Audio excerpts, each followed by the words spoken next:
El factor fe te hace entrar en una nueva dimensión, ¿ya? O sea, el conocimiento que a ti te ha llevado a decir, no existe Dios, a no creer en la existencia de Dios y negarla, ¿eh? O sea, no es ateísmo práctico, es ateísmo filosófico, llamémosle así. Que a otros puede llevarnos a decir, es que no puede, después de esto, ¿qué hay? No es posible que las cosas hayan aparecido de la nada. No es posible que la materia sea la última respuesta. Pueden llegar a ese límite y decir, ok, ¿y ahora qué?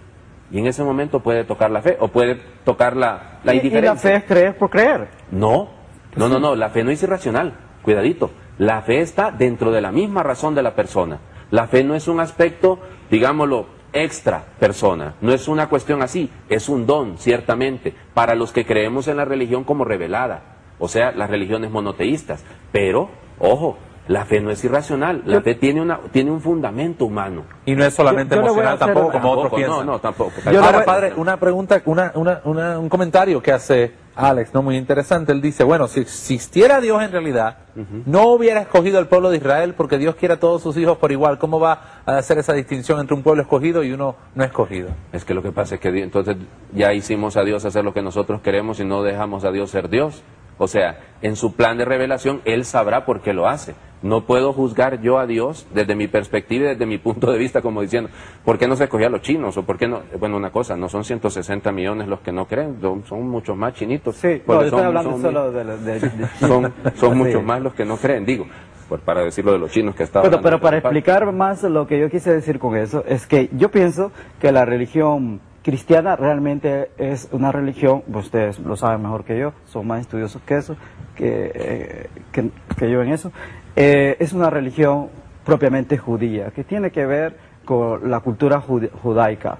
Tiene raíces judías. Sí, tiene raíces pero judías. Se desarrolla en otro ambiente. Pero quien la escribió, que son hombres santos, se supone, pero para mí no son hombres santos, son hombres comunes y corrientes como nosotros, que escribieron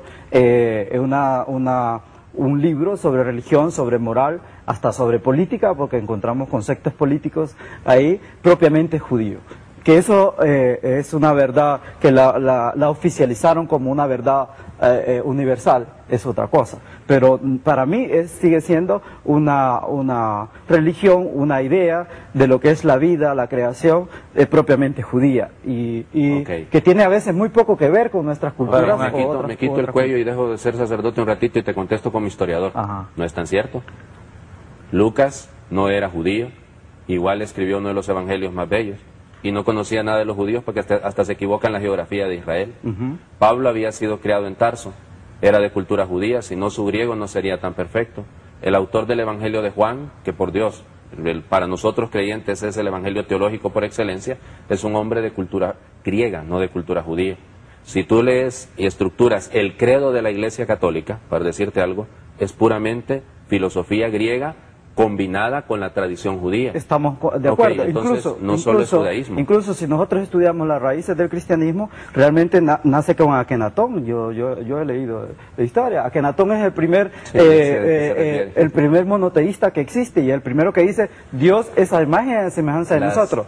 Una idea que tengo que interrumpir la clase teológica por un momento. Tengo que interrumpir esta clase entre el ateísmo y la teología. Estamos aquí, que es una maravilla. Tenemos historia, teología, religión, filosofía. Es una maravilla. Hacemos una pausa y regresamos con el tema del ateísmo aquí en Hablando Claro con el Padre Alberto. No se vayan.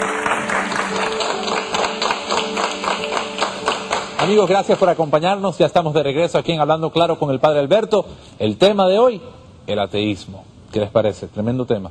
Estamos hablando con el Padre Juan Ángel, que es historiador. Y Padre, una de las grandes preocupaciones, yo creo que de los padres de familia en general, es cuando aquel muchacho que ha sido educado toda su vida en la iglesia, el joven que ha sido formado en la catequesis, quizás hasta en la pastoral juvenil, en los grupos de jóvenes y en los retiros, llega a la casa un día a los 14, 15 años y dice, pues yo soy ateo. ¿Cómo deben? Se ríe Alex, obviamente, porque él no está sufriendo. Pero ¿qué dicen qué le dice usted a los padres de familia? Primero, insisto, que sean muy pacientes en esta situación, que no lo condenen, que no lo recriminen, sino que le ayuden. Y el camino de la ayuda es primero con el ejemplo. Muchas veces el conflicto es justamente la adolescencia, entonces el conflicto de la autoridad se puede reflejar hasta en eso, en materia espiritual y en materia religiosa. Entonces, lógico, hay que ser muy prudente, hay que acompañar al muchacho, no condenarlo de entrada, déjate de cosas, muchacho, o peor que si llegue diciendo, como bromeábamos fuera de cámaras, que llegue diciendo gracias a Dios que soy ateo. O sea, mejor que tenga él la posibilidad, que haya diálogo en la familia, que se le pueda ayudar, empezando por ahí, y luego que se le pueda buscar una orientación que le pueda ayudar a responder a esa necesidad, porque esa necesidad no se puede dejar ir de lado. Roger, tú también nos decías que es un poco como un proceso normal, la adolescencia.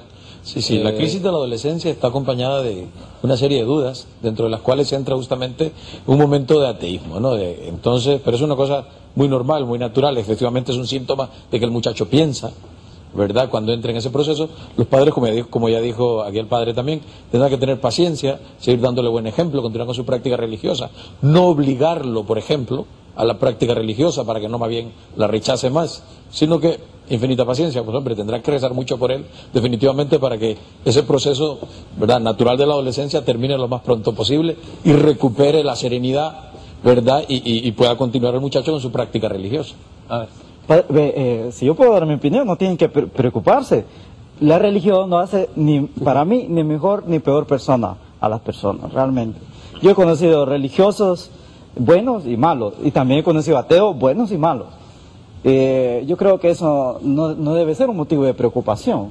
Es que lo es para una familia donde la fe y la creencia es algo importante y fundamental para la vida.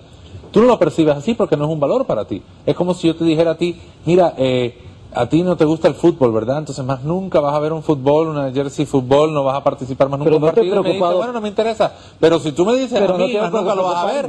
Pero no tengo que preocuparme si a usted le gusta.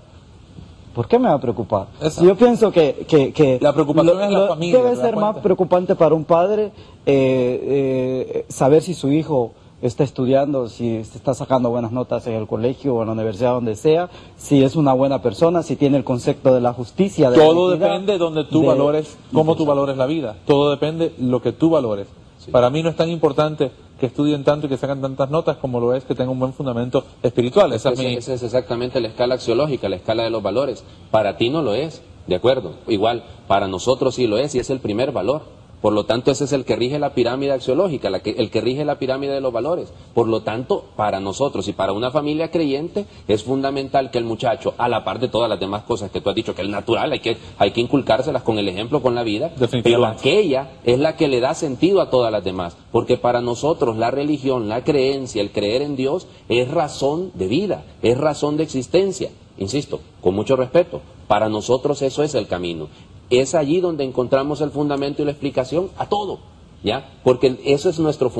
Es lo que le da sentido a todo lo demás. Sentido a lo que ocurre. Entonces, el padre ha hecho una pregunta honesta, o sea, ha dicho, ¿cómo hacer en el caso de la preocupación en una familia que es creyente? Insisto, no es preocupación, no es ocuparse antes de tiempo, es ocuparse en el momento, es darse cuenta que cada cosa se trata según viene saliendo.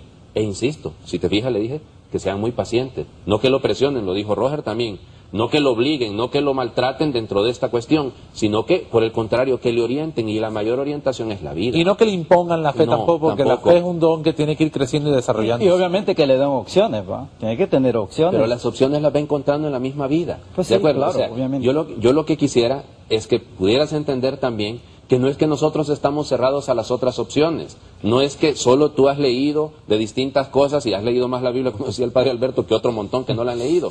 Nosotros también nos abrimos a leer. Yo me he leído los libros de Sartre, de Heidegger, de todos los existencialistas. ¿Para qué? ¿Me entiendes? Igual, no me hacen cambiar, porque para mí ese valor que estamos defendiendo aquí, porque es lógico, ten presente que este es un programa católico, lo estamos defendiendo precisamente porque para nosotros es fundamental. Es el camino de la comprensión de todo lo que existe. ¿Sí? Una pregunta por acá. Señor Alex, la pregunta va encaminada hacia su familia. ¿Qué piensa su familia acerca de su manera de pensar y cómo ellos aceptan o no aceptan? ¿O cómo los ha encaminado usted en su vida, pues? Bueno, yo tengo en mi familia, igual que en cualquier otra familia, hay diferentes maneras de pensar. Tengo familia que es muy católica, otra que es muy protestante, y habemos ateos, y habemos muchos ateos en mi familia. No, nos llevamos bien porque respetamos. Pero que quede claro que el ateísmo no es genético, ¿eh? No es genético, ¿no? Tenemos un grado de tolerancia que es lo que para mí debería existir entre las personas.